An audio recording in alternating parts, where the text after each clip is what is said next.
My name is Clara. I was 28 years old when I met Liam. I lived in a small coastal town in County Galway on the west coast of Ireland. The sea was close and the wind was always cold. Even in summer, life was peaceful there. I worked as a teacher in a primary school. I taught small children how to read, write, and count. I liked my job. It gave me a purpose.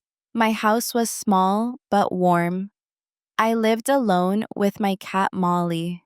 My parents lived in a village nearby on Sundays. I visited them, we drank tea, ate bread with jam, and talked about simple things. One rainy evening, I went to a friend's birthday dinner at a local cafe. The lights were low and the food smelled good. We laughed and talked, enjoying the night. That's when I first saw Liam. He sat at the next table alone, drinking coffee and reading a newspaper. He was quiet, not like the others. He had dark hair, a strong face, and kind eyes. He didn't say much, but when I looked at him, he smiled later that night. As I left the cafe, he followed me. Outside, hi. He said gently, I hope this isn't strange. But I noticed you, I smiled. Oh, did I do something interesting? No, he said with a soft laugh. You just seem calm, like the sea before a storm. His words were simple, but I felt something, a soft pull, something quiet but strong. From that day, we started meeting. Often. We walked by the water, drank tea at small cafes, and talked for hours. Liam worked at the harbor. He helped load and unload cargo ships. It was hard work, but he liked being close to the sea. He didn't talk much about his past. When I asked about his family, he only said, I don't see them much. He didn't have many friends either. He liked quiet places and short walks. I didn't mind. I like quiet too. After 2 months, he said, I've never met someone like you. I want you in my life, Clara. Will you marry me? I was surprised. It felt fast, but he was kind, and I believed in his heart. I said yes. We had a small wedding with just a few people. My parents, some friends, and two people from his work. Liam said he didn't want anything big. He wore a blue suit. I wore a white dress. My mother helped me sew after the wedding. We moved into my house. It was now our house. I changed the pictures on the walls. I added new blankets to the bed. I made space for his books and clothes. At first, married life was good. He brought me flowers from the small shop near the pier. He left me notes in the kitchen. Have a lovely day, Clara. He cooked breakfast on Sundays. He listened when I talked about school and my students. We sat together in the evenings and watched the rain through the window. He said, You make this place feel like home. I smiled every time. But slowly, something changed. He started coming home late. The ship came in. Late, he said he seemed tired. He didn't talk much. He ate his dinner quietly and went to bed early. I thought maybe he was just busy or stressed. I didn't ask questions. But the silence grew louder. He no longer brought flowers. He stopped leaving. Notes, he didn't ask about my day anymore. One evening, I made his favorite dinner beef stew with warm bread, but he came home 3 hours late. The food was cold. Sorry. He said, work again.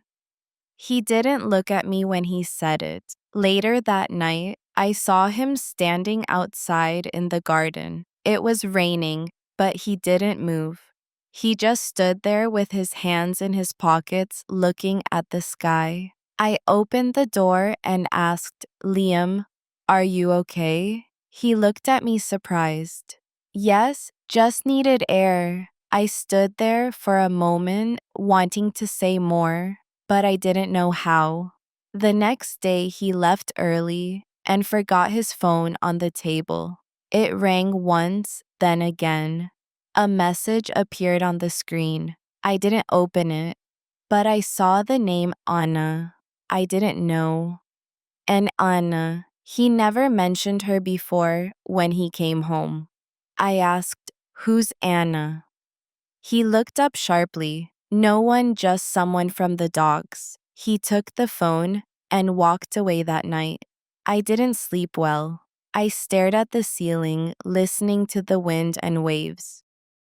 Outside, I felt something was wrong, but I didn't want to believe it. I wanted to trust him, but I also wanted to feel safe. Weeks passed, and things didn't get better. He started spending nights away. I have to travel with the boat. He said, I'll be back tomorrow. I waited, but I didn't smile anymore. He didn't bring me anything back. No stories, no gifts, just tired eyes. And silence one morning, as he left, he kissed my cheek. It felt cold. I stood at the window, watching him walk away. I whispered to myself, who are you really? Liam, before I share the rest of my story, I want to ask you something. Where are you listening from? Sometimes I wonder if someone out there truly hears me. Someone who understands what I'm feeling. It gives me strength to know I'm not alone. The days grew darker. It was early autumn in Galway, and the wind outside became colder. Leaves fell from the trees and covered the roads in orange and brown. But inside our home, it was not the season that made me feel cold. It was Liam. He still left early and came home late. Sometimes he didn't come home at all. The ship stayed overnight. He said, we had to unload more crates at school. I couldn't focus. My students asked me questions, but I didn't always hear them. I smiled less. I checked my phone more.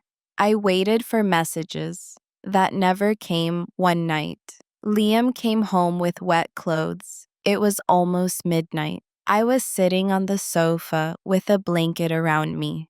You're late, I said. He took off his boots and walked past me. It rained. That's not what I asked. He turned around slowly. I told you, Clara.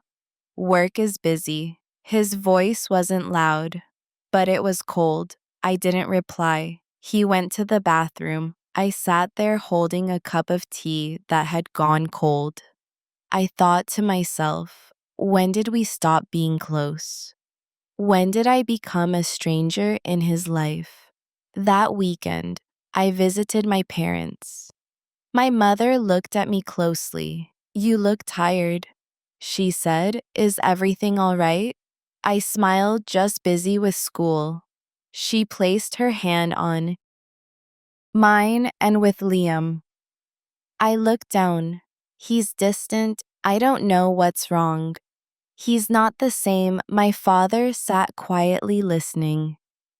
You can stay here for a few days.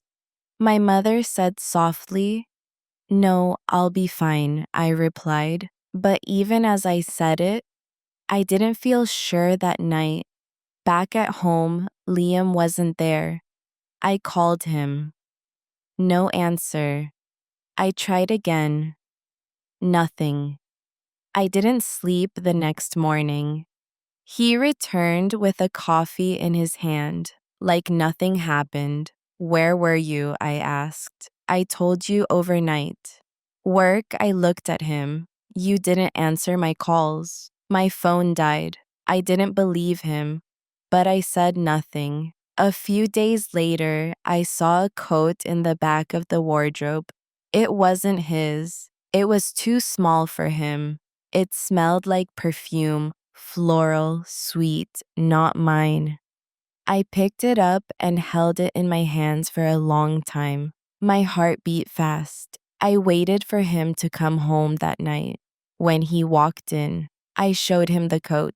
Whose is this? He froze. It's from work. Someone left it in my car. Who? He opened his mouth then. Closed it. I don't remember. I didn't say anything else. I just placed the coat on the table and walked away. That night I cried in the shower. The water couldn't hide the pain. I felt alone in my own home. Days passed. He acted like nothing happened, but I noticed more things. A second phone charger under the bed, a receipt from a restaurant I had never been to, a lipstick mark on a napkin in his coat pocket. I wanted to scream, but I stayed quiet. Then one morning, I followed him. He said he had a short job near the dogs. I waited 15 minutes after he left, then took a taxi. I saw his car parked outside a small cottage near the sea. It was quiet there, no other people. I waited in the car, then I saw her. A woman walked out of the cottage. She had brown hair, wore a green jacket, and held a bag of groceries. Liam came out next. He smiled at her. She touched his arm. They looked like a couple.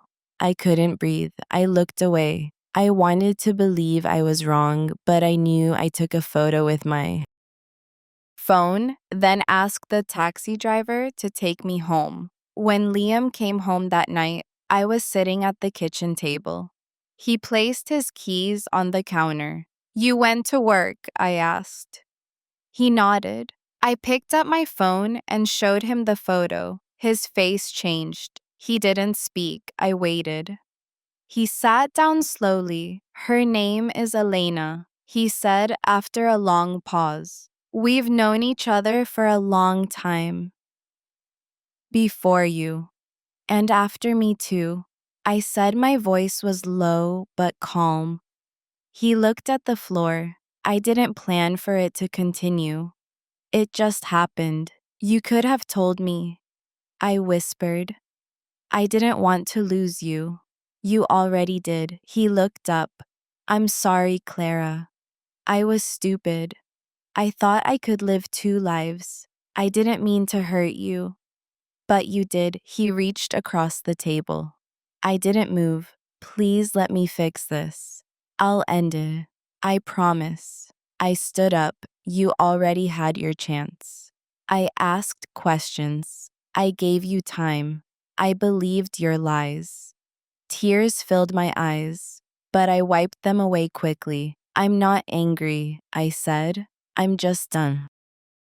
I packed a small bag that night and went to my parents' house. My mother opened the door. She didn't ask questions, she just hugged me. "I'm here," she said. I stayed in my old room. The bed was smaller, but it felt safe. I cried once, then not again.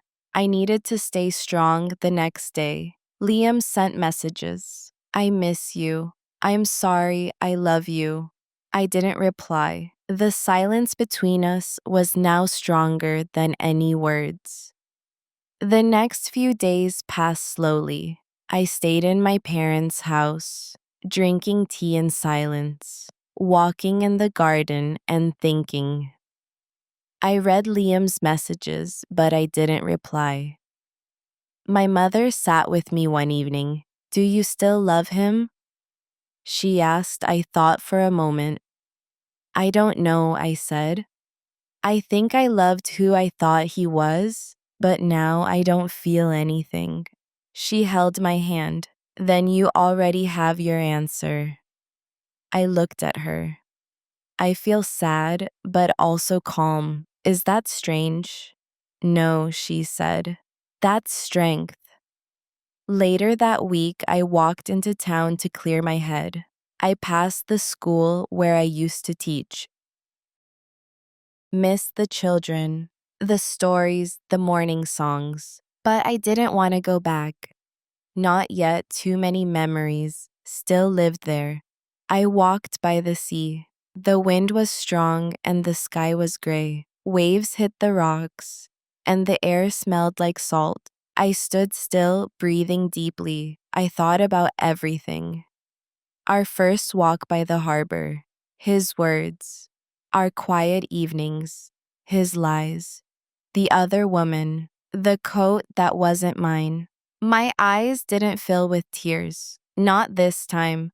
I went home and opened my laptop, searched for something I had been thinking about for days. There was a small language school in Cork, looking for part-time teachers. They helped adults and children learn English. They needed someone with patience, someone who could listen and guide others.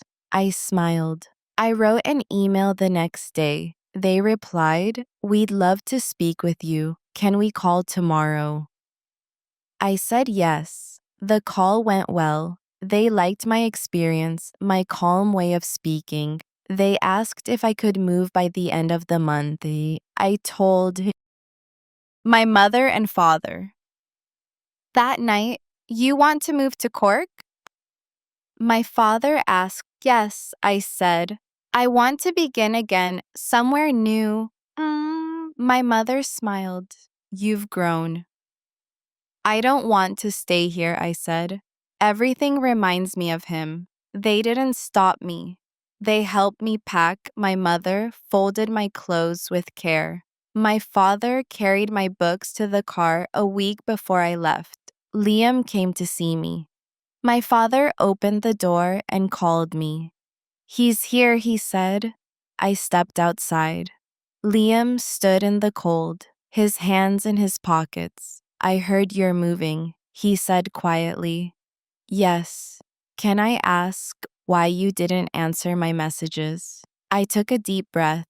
"Because there's nothing left to say." He looked down. "I messed everything up," he said. "I thought I could fix it. But you've already moved on in your heart." I didn't reply. "I never wanted to lose you," he said again. "But you never wanted to keep me either." I said, "Not the right way." He didn't speak for a long time. Then he said, "I hope you find peace, Clara." "I already have," I said. He turned and walked away. I watched him go. I felt nothing. On the day I left, my mother packed some food. In a small box, my sister gave me a notebook with a drawing on the cover. "A house near the sea. I made it for you," she said, "to write your new story." I kissed her cheek. "Thank you." The bus ride to Cork was quiet. I sat by the window, holding the notebook, looking out at the green hills and stone walls. I didn't think about Liam. I thought about the children.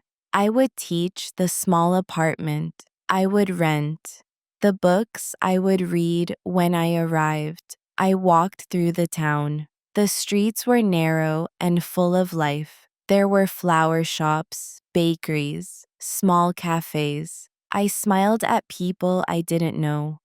It felt good to be nobody for a while. I moved into a small flat above a bookstore.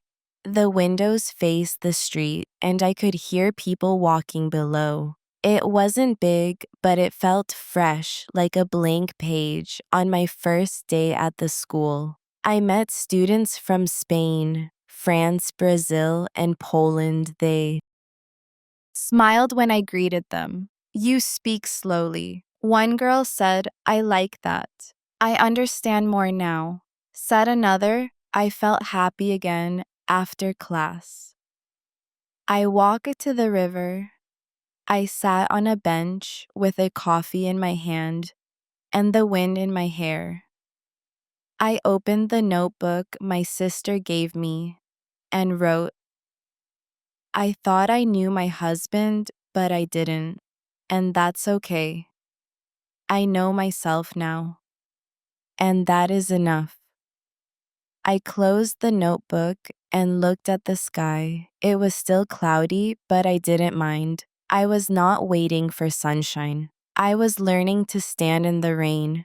If you liked my story, please like, comment, and share more. Simple and emotional stories are coming soon.